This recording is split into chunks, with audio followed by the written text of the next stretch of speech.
problema es que esa plataforma de, ¿cómo se llama? ¿Cómo se llama la otra? Claro. Sí, que no sirve para, no acepta mandar los que... Para entregar tareas, ¿no? no. Pues no solo éramos nosotros. ¿Ah? No solo éramos. No, tenías razón.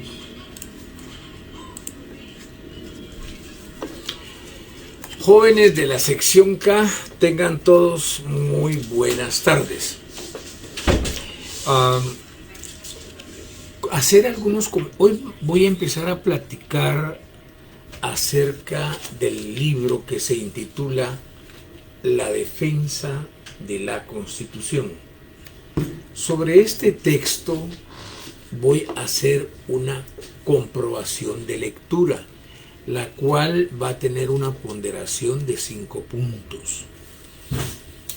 El texto lo estaré distribuyendo aquí en mi oficina profesional, situada en el Centro Comercial de la Zona 4, Torre Profesional 2, Oficina 811A. Es recomendable que adquieran el texto, que es bien importante, y van a ver ustedes la trascendencia de este texto. Y evidentemente lo evaluaré también en el segundo examen parcial. Según he escuchado, posiblemente nuestro segundo examen parcial se realizará el 20 de abril. Imagínense, hoy tenemos 6. Déjenme ver. Hoy tenemos 6. Espérenme. Si hoy es 6 de abril, sería el próximo lunes tenemos 13 de abril y el lunes siguiente tendríamos 20 de abril. Una de mis preocupaciones básicas es hacer una comprobación de lectura de este texto, y estoy viendo que posiblemente lo haría el día 13 de abril. Me urge hacer esto y me urge hacer la otra parte, porque esos puntos los tengo que sumar en el segundo examen parcial. Toda vez que el segundo examen parcial lo voy a hacer sobre una valoración de 20 puntos más 20 puntos de trabajos, ¿verdad? Entonces, originalmente he pensado que sean 5, de repente lo subo a 10, pero todo va a depender, porque si ustedes logran observar, me puse un poco molesto porque mucha suspensión de actividades, y sobre todo que yo estaba con la idea de dar mis clases en forma presencial, sobre todo sobre este tema tan importante como lo es la defensa de la Constitución. Esa es la segunda información. Y hay una tercera que les quiero pedir de favor, que suban a la página de la facultad y vean, ya están los instrumentos de evaluación para nosotros los profesores. Si ustedes fueran tan finos de evaluarme, por favor. Si no me evalúan, esto me perjudica, porque nosotros nos hacen evaluaciones cada año, ¿verdad? Entonces, con el debido respeto que ustedes se merecen, les solicito que se metan a la página de la facultad y se metan a la evaluación de profesores y me puedan evaluar. Entonces son alrededor son como 38 preguntas que son fáciles de responder, ¿verdad? Hay 3 alternativas. Si no estoy equivocado, déjenme ver si tengo por acá algún instrumento de ese tipo. Yo creo que sí. Déjenme checar. Yo me recuerdo que por aquí me había venido algo de eso. Déjenme ver. Aquí está. Si las preguntas básicamente son las siguientes. Déjenme ver. Sí. Se presentan 3 opciones de respuesta. Aparece un SI, que significa sí lo observó siempre o la mayoría de las veces. Hay un NO, que significa si no lo observó o lo observó pocas veces, ¿verdad? Y tercero, hay un NA que dice si considera que el ítem no es aplicable al desempeño del profesor. Les comentaba que las preguntas originalmente empiezan preguntando si yo expliqué el programa en la primera clase. Preguntas como, por ejemplo, si ustedes consideran que conozco acerca de los problemas fundamentales de la sociedad guatemalteca, que si de alguna otra manera relaciono los problemas de la universidad con la realidad nacional. En fin, hay una serie de preguntas, ¿verdad? Sobre diferentes ítems, ¿verdad? La otra pregunta es: ¿evidencia conocimiento de otras ciencias para interpretar la realidad nacional? Si en las reuniones de trabajo induce al profesor al análisis de los problemas nacionales. En fin, que ustedes vean esto y pedirles, por favor, que me evalúen, porque es complicado cuando no lo evalúan los alumnos aún. Así que les hago esa tercera recomendación y empezar a hablar sobre la defensa de la Constitución.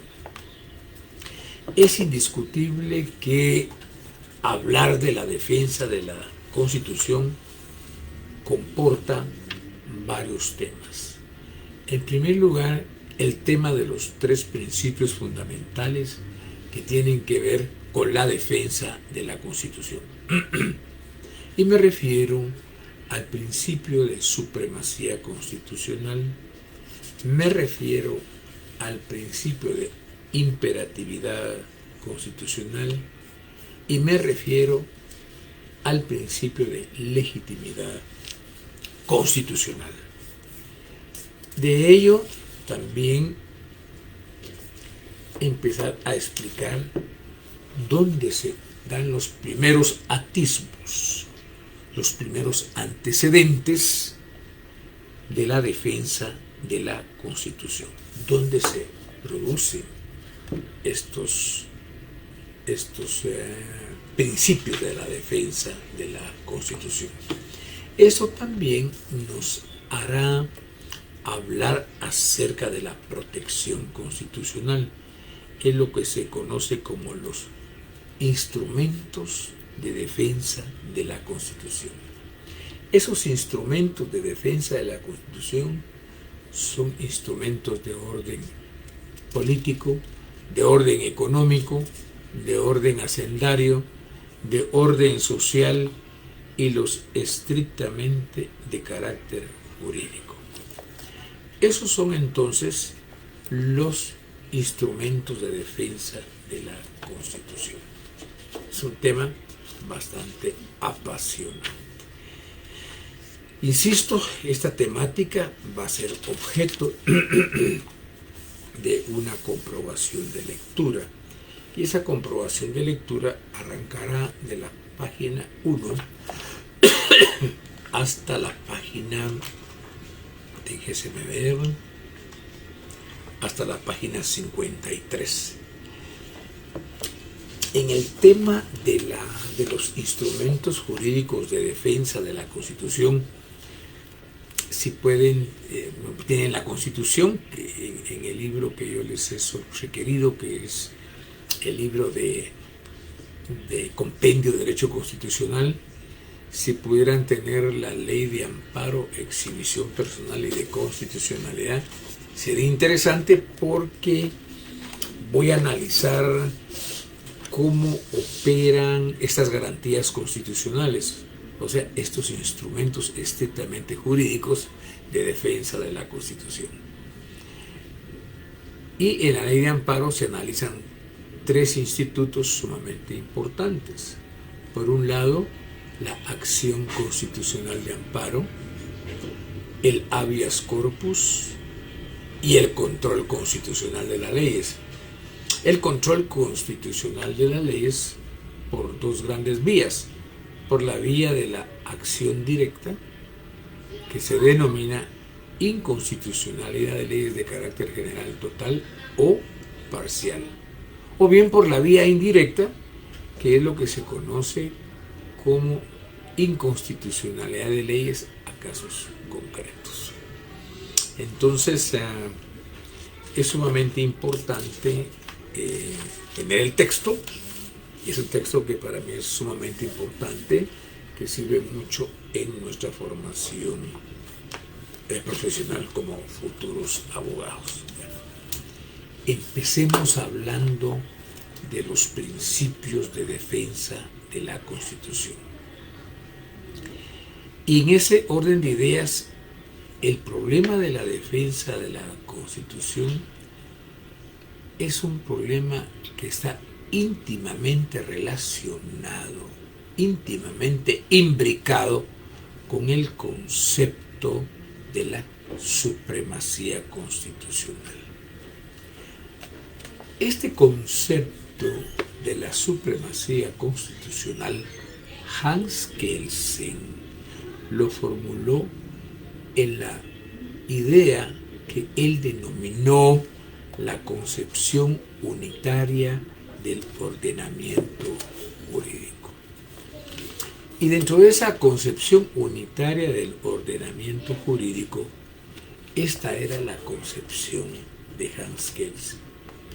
Hans Kelsen sostenía precisamente su planteamiento indicando que el sistema jurídico no es un sistema de normas coordinadas al mismo nivel, sino que plantea, se trata de una estructura jerárquica de preceptos jurídicos desarrollados, dice él, en el proceso de creación y aplicación de la ley que viene precisamente de la norma constitucional, pasando posteriormente por las leyes ordinarias, para posteriormente irse a las normas reglamentarias y finalmente con las sentencias judiciales y los negocios jurídicos. A esto es lo que se denomina la concepción unitaria del derecho, que voy a seguirla, la concepción unitaria del ordenamiento jurídico. Entender que el principio de supremacía constitucional es un concepto íntimamente imbricado con la defensa de la Constitución. Y sobre la base de entender, que así lo veía Hans Kelsen, que nuestro sistema jurídico no es un sistema de normas coordinadas a un mismo nivel, sino que se concibe en forma jerárquica, en la que en la parte más alta de esa jerarquía se encuentra la Constitución, en segundo lugar las normas ordinarias, en tercer lugar las normas reglamentarias y finalmente las sentencias o negocios jurídicos.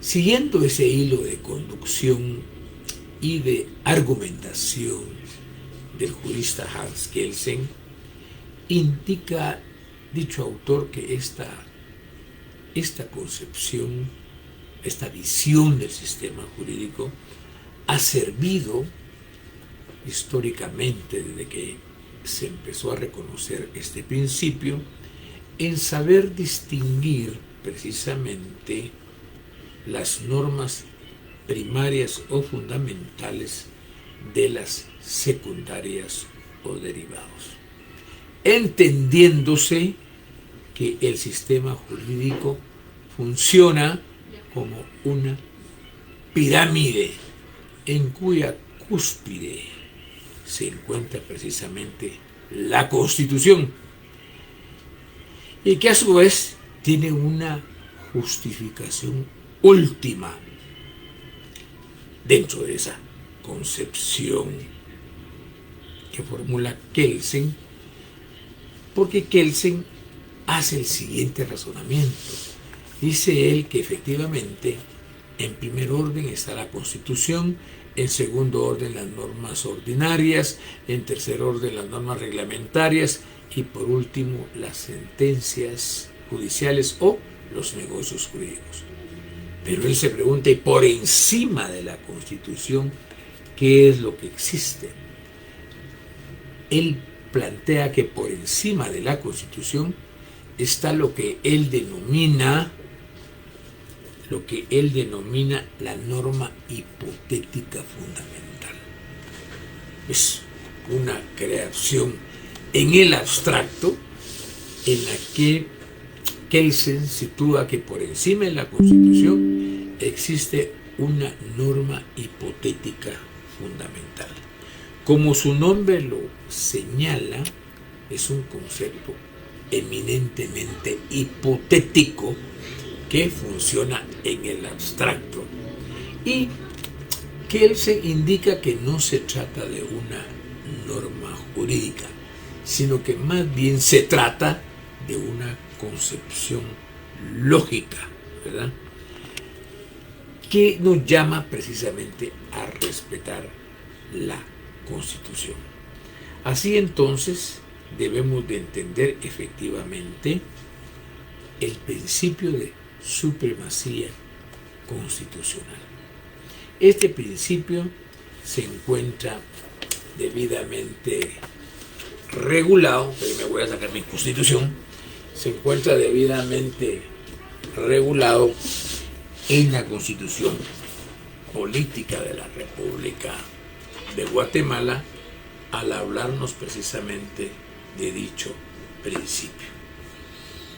Vamos a ir viendo a ver si tenemos algo por aquí para podérselos ir descifrando de una vez, donde en la propia Constitución queda debidamente establecido el principio de supremacía constitucional. Este principio, como he señalado, he indicado, es un principio que llama a las autoridades judiciales, a las autoridades administrativas, a observar siempre en sus resoluciones de que en primer lugar está la Constitución. Es un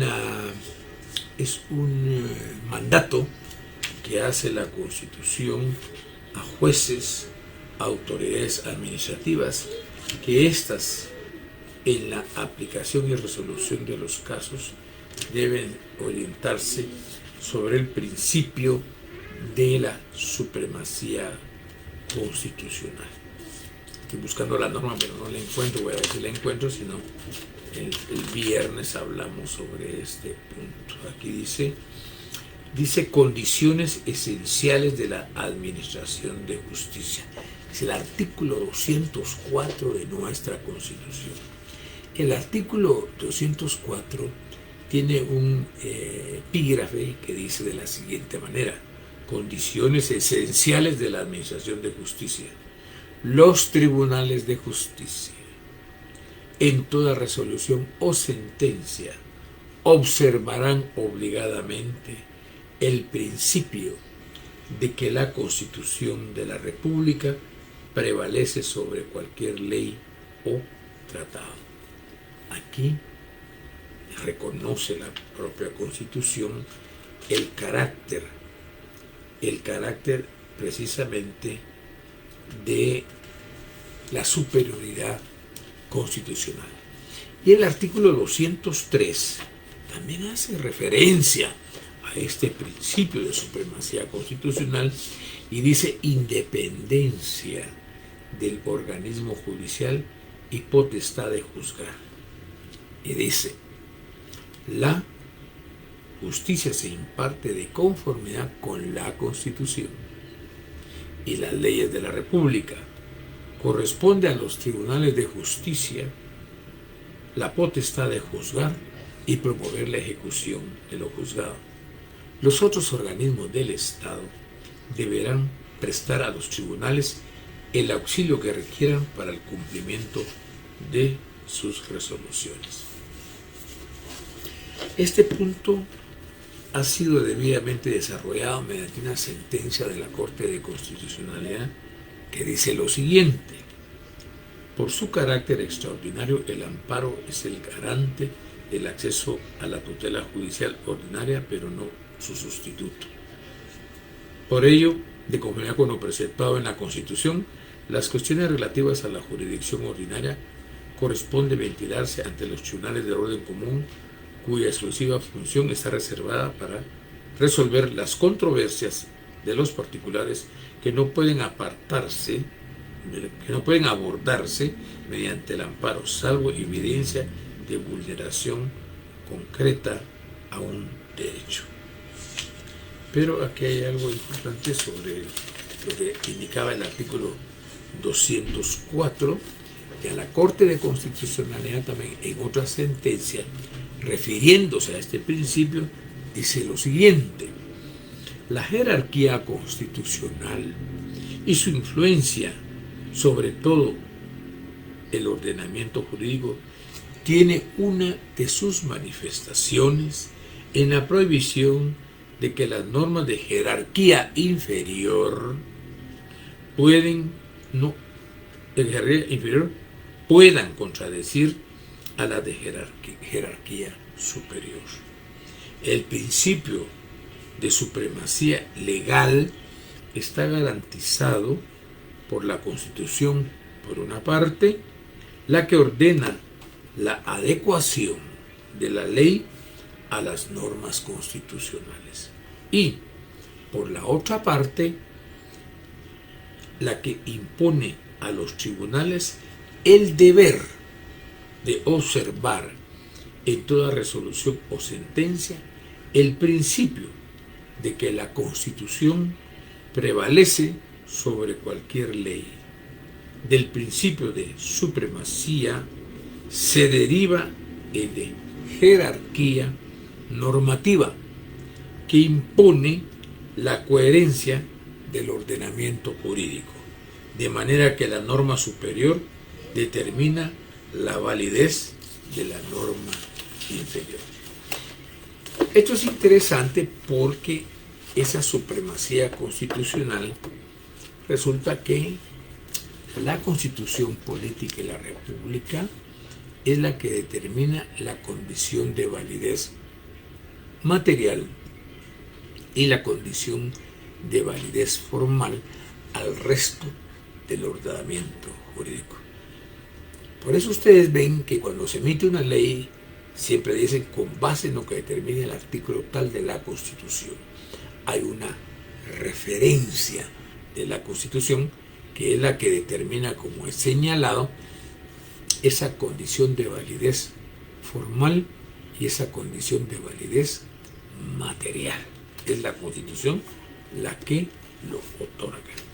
Y ya hemos visto entonces cómo se desarrolla el principio precisamente de supremacía constitucional, o como Hans Kelsen le denominó, la concepción unitaria del ordenamiento jurídico. En cuanto, déjenme ver qué es lo que habla aquí. No, bueno, básicamente esas normas son las que me interesan que ustedes vean y vean bajo cómo se sustenta el principio de supremacía constitucional. Hoy hablemos del principio de imperatividad constitucional. El principio de imperatividad constitucional es un principio capital, ¿verdad? Y es el que le otorga a la Constitución el carácter de una operatividad inmediata que establece una vinculación automática para los gobernantes y los gobernados. ¿Qué debemos de entender entonces por el principio de imperatividad constitucional?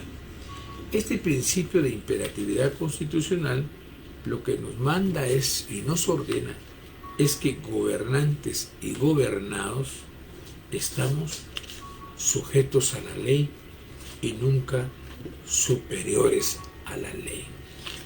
Este es un principio nodal precisamente en el Estado de Derecho, ¿no?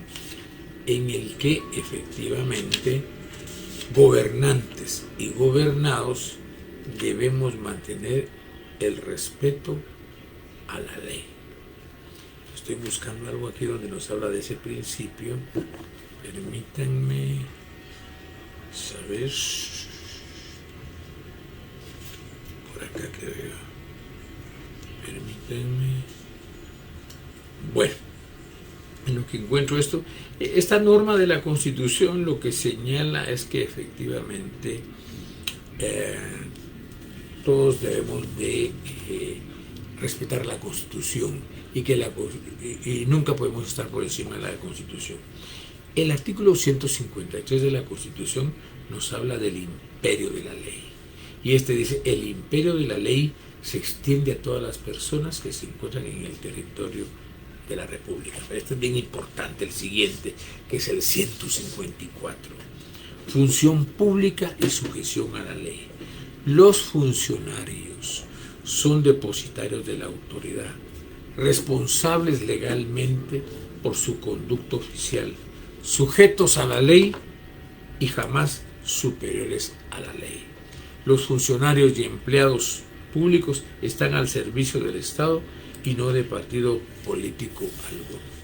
La función pública no es delegable, excepto los casos señalados por la ley, y no podrá ejercerse sin prestar previamente juramento de fidelidad a la Constitución.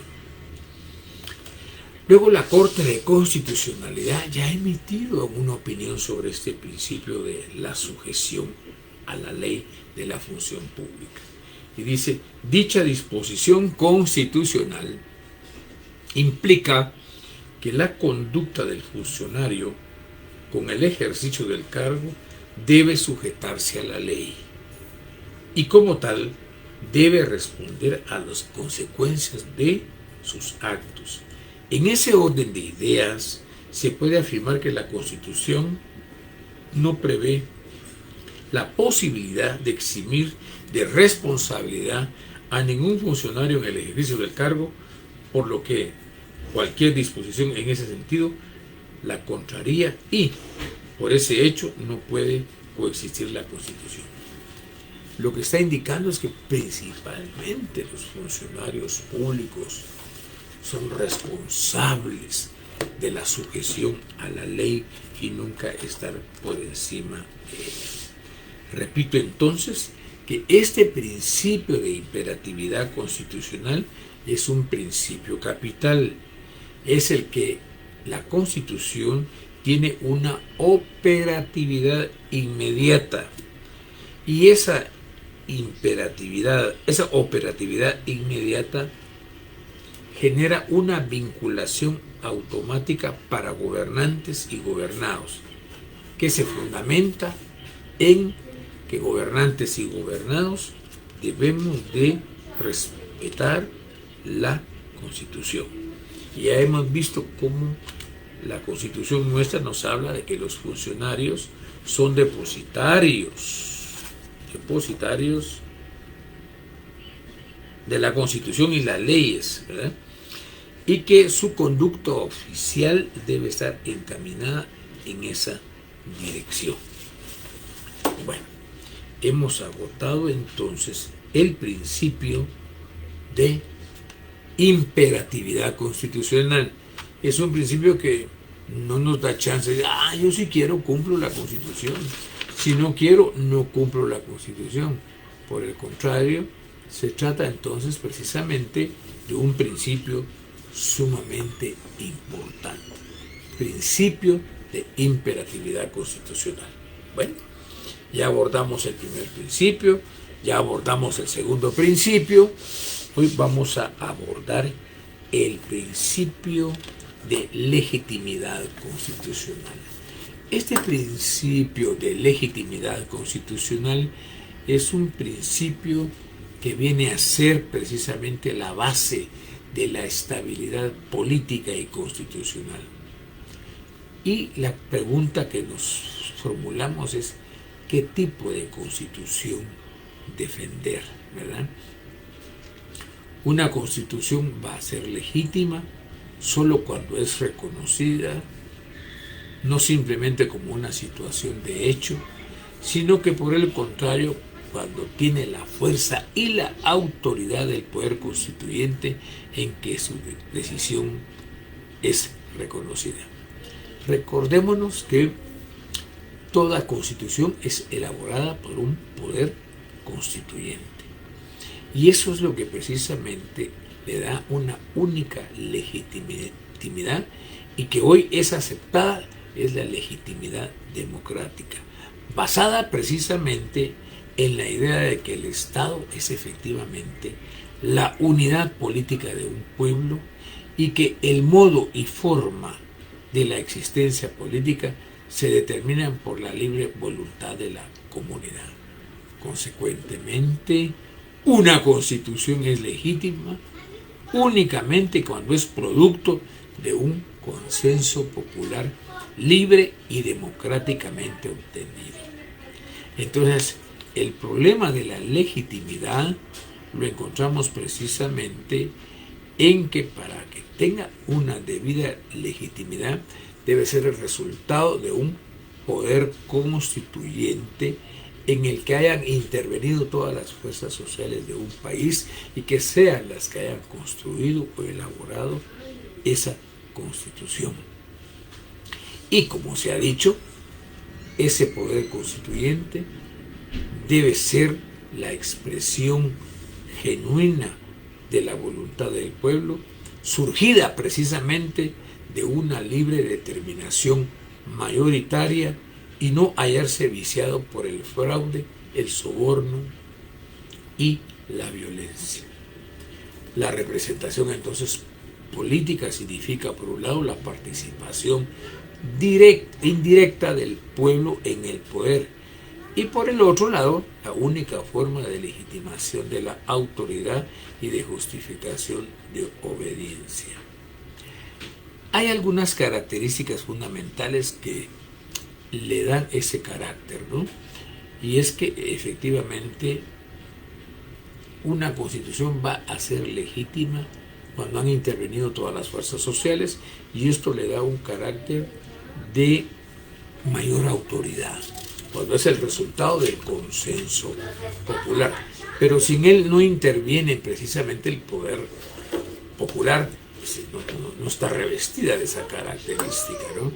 Entonces, es a la Asamblea Constituyente la que en su actividad incondicionada, como ya lo expliqué en su momento, la que tiene a su cargo la elaboración de la Constitución. Bueno, entonces ya hemos hablado de los tres principios fundamentales de la defensa de la Constitución. Ya nos hemos referido a las normas que son congruentes con el principio de supremacía constitucional, con las normas que son congruentes con el principio de imperatividad constitucional y con las normas que son consecuentes con el principio de legitimidad constitucional que se las otorga el poder constituyente. Insisto, mi pretensión es que el día lunes, dentro de 8 días, haga la comprobación de lectura y yo le daría los últimos atisbos el día viernes. El viernes me centraré en hablar sobre los instrumentos de protección de la defensa de la Constitución y sugiero que puedan tener su Constitución política a la mano y puedan tener también su ley de amparo, exhibición personal y de constitucionalidad. Repito, la dirección de mi oficina es Centro Comercial de la Zona 4, Torre Profesional 2, Oficina 811A. Este texto no solo va a ser sujeto a una valoración en una comprobación de lectura, sino que a su vez va a ser sujeto de una evaluación en el segundo examen parcial. Así que les agradezco bastante su fineza, les agradezco bastante su educación. Les recuerdo, por favor, que tengan la bondad de evaluarme como profesor y resuelvan los distintos ítems que les formulan en el test de preguntas que ahí se les hace. Así que les agradezco bastante su atención y estaríamos primero Dios el día viernes dando la otra parte complementaria para agotar la explicación de la defensa de la Constitución. Así que les deseo feliz tarde y muchas gracias por su atención.